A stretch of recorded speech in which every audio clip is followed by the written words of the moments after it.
something electric and magnificent about her. First of all,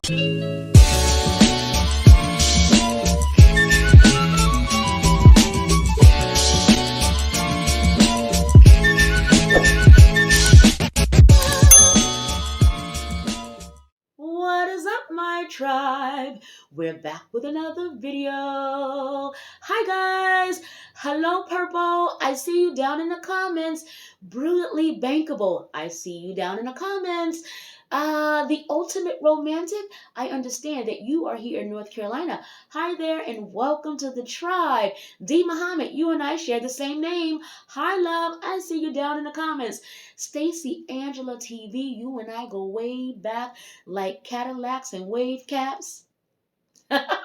Hi, babe. Messiah Selassie I forever. You know the vibes. Who else did we have down there? Tammy. That video is coming up next. You know I listen to you. You know I hear you. That is going to be the very next video. I've actually taken some videos and pictures of some things that I have in my house. We're going to put that up there, and that video is going to be called How to Make a Sweet Disposition in the Home. As per Tammy. Thank you, love, for sharing. Listen, guys, we're going straight into the video. This is going to be a masterclass. Grab your pen, grab some paper, and let's roll. Sophistication is an aspect of femininity, but it is not the totality. And oftentimes, when we ask a woman to be more feminine, I believe that what we are really asking for,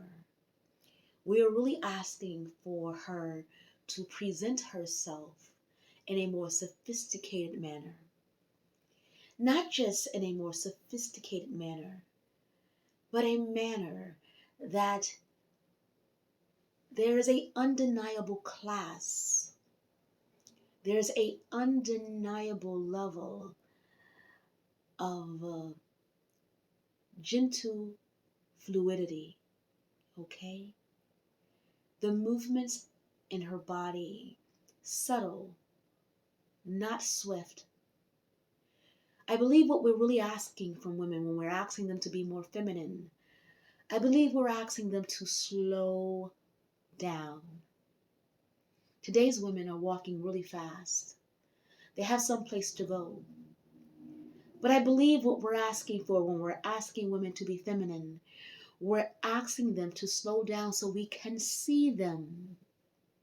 So we can see the swing in their hips and the long stroke of that left arm that happens to swing a lot wider than the right one for some reason. I believe we're really asking for women to slow down. We want to see them. We don't want them to breeze past us. I believe what we really are asking is for women to show us a little bit more of them. Slow down. Be easy. Allow the wind to blow through your hair. Take in your environment. Slow down when you're speaking so I can take in every word that you're saying. I believe what we are really asking women to do when we are asking them to be more feminine, we are asking them to show up with a level of class, with a little bit of more sophistication, and a level of peace that can be felt outside of her. So we can witness all that she is and all that she has become. I believe that that's what we're asking for. All right, now bring the video back to me so I can talk to my tribe members. Slow down. Sometimes I have to remind myself that because I'm generally a hyperactive person. I'm extremely high energy, okay? High strung, okay? Most days. But I have to remind myself to slow down. It is a conscious effort to slow down. And because I have the training and I'm able to teach it, it's easier for me to remember when I need to slow down, when I need to allow the world to see me for who I am. to speak in a way that they can hear me and not just hear my words, but that my words will penetrate. Because I believe that is what womanhood is. Womanhood can be beautiful, just much like I said, the art. It's only as beautiful as it is when it is observed in quantum physics and in science and in string theory. And if you know me, you know that I am a side geek. I enjoy science, especially quantum physics and string theory and all of that stuff, okay? We understand in string theory, in quantum physics, that the world is only as good as what is observed and observable. And that what is observed in matter can be changed by the observer. Meaning that what is observed from the understanding of the person observing, that in fact can actually change the reality. The reality of what is observed changes based on the understanding on what the observer is seeing.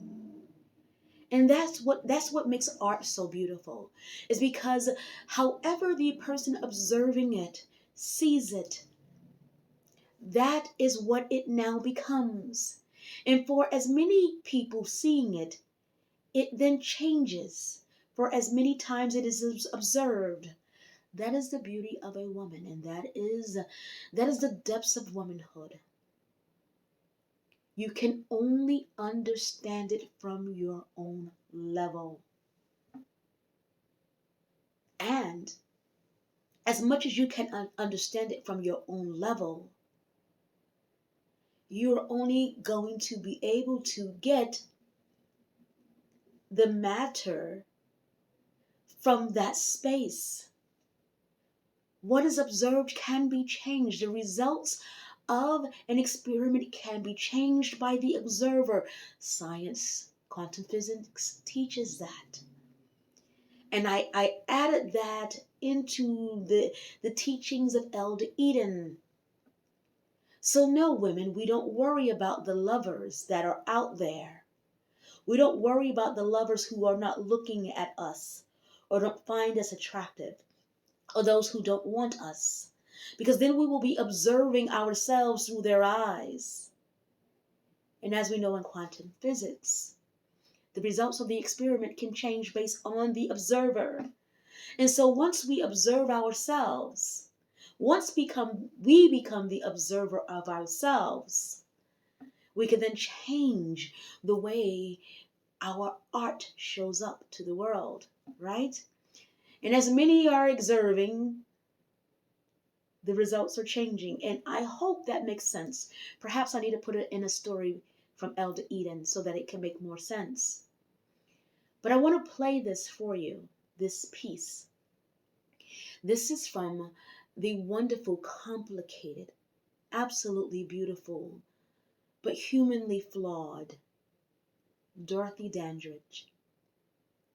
In this particular clip that I want to play for you, this woman is completely open. Not only is she open, but she's vulnerable, but also firm. I'm going to play this clip for you. I want you to witness what this class is about today.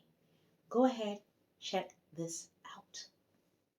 Somewhere, someone once said that there's always a point at the beginning of a love affair where a man can draw back, where he's still safe. Well, is that what you want to be? Safe? I've been in love.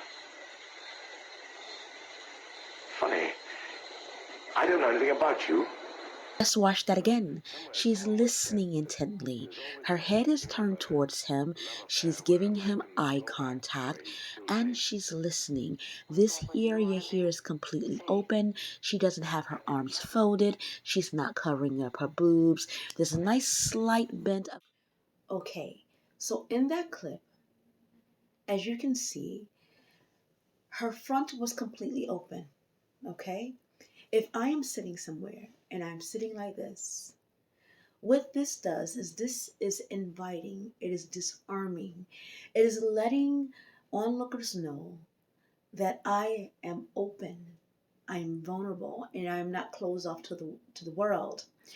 If you are in conversation with a man, in this case, this man made a comment about a man still feeling safe, which I think is a great point in this video, is that for some reason women have it in their heads that men are remotely different as far as to wanting to be in love too. And I think I said this a while back. Every person wants their person at some point, right? Everybody wants their family or their thing, right? I believe that deeply. But I believe that everybody is so afraid and so armored up, not armored up with wisdom, but armored up with this closed offness, protection, protecting themselves. They're so used to doing that because they're trying to protect themselves. This man in this particular clip said that he understands that in romance that there is still a point into which a man can pull back where he's still safe. And what she does in this case is she's open. She's here. She's carrying that carriage that I talked about earlier. That carriage is straight up and she's open. And she says, is that what you want? You want to be safe? Instead of her saying, well, why do you want to be safe? And, why are you, she didn't question, she didn't do it in that way. Her answer was direct. And it was still, there's this here is still a level of femininity, okay? When that carriage is open like this, it means that you are open and aware, alert, attentive, and listening, right? But then she gives him that, is that what you want? You want to be safe, right? There's a little danger in the tone into which she used. There was a little bit of danger there. And I can't play the whole entire clip because that's the rest of the movie. But of course, he falls in love with her because there is a level of this here, which is femininity. But then there's a level of danger in her voice. There's a level of perhaps I shouldn't be going there with you like that, lady. Okay. This is what today's video is about. Okay. How you carry your carriage. I don't care if you have 10-year-old pigtails, okay, because it's 200 degrees outside. The way you carry yourself is extremely important, okay? When you are talking to someone, when you are listening to someone, when they have your attention, okay? Be mindful if you are on guard. This is on guard. This is protection mode. This is suspicion. This is, I don't believe a word what you're saying. Okay? But this is different. This is confident. This is self-assured. This is, I know who I am. Okay? Carry that with you. Carry your carriage. This part of you is called your carriage. And in the video that I played at the onset of this video, the way she walked, she held her carriage up, okay? She held her carriage up. It's a very feminine thing to do. And all those other things, which will be other videos later. But she carried her carriage and she engaged the man who wanted to be engaged with her. Take it back a few steps. On this channel, we don't worry about those who don't want us. Because we go where we are loved. We go where we are celebrated. I wrote that, right? I wrote about that. It says we go where we are celebrated. Right? because there's levels to it. There are levels to it. In Asanahood, there are levels to womanhood. And as we are evolving and developing ourselves on this Asanahood journey, we understand the importance. We understand the importance of who we are as we are now.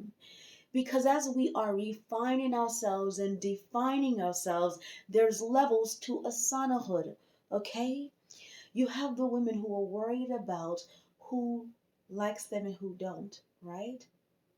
You have the women who worries about all the other women that are out there. And then you have those women who don't give a damn, okay? The women who don't give a damn, their carriage is much like this. There's a sense of surety.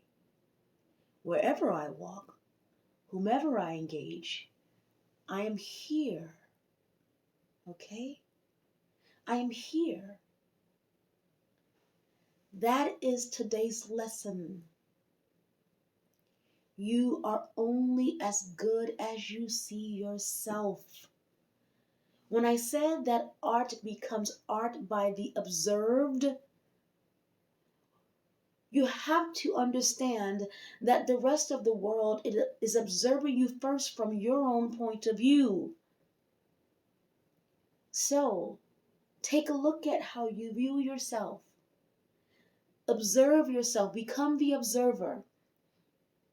Think about quantum physics if you want. Travel with me on that journey, okay? And then once you get an idea on how you see yourself, you observed yourself, right? And as we understand it now, that the results of the scientific experiment can be changed once it is observed by the observer. You can now become all that you are destined to become. But that first starts with understanding and appreciating your own art form. Until next time, I want you to be inspired, to be empowered, and most importantly, be well. Bye, guys.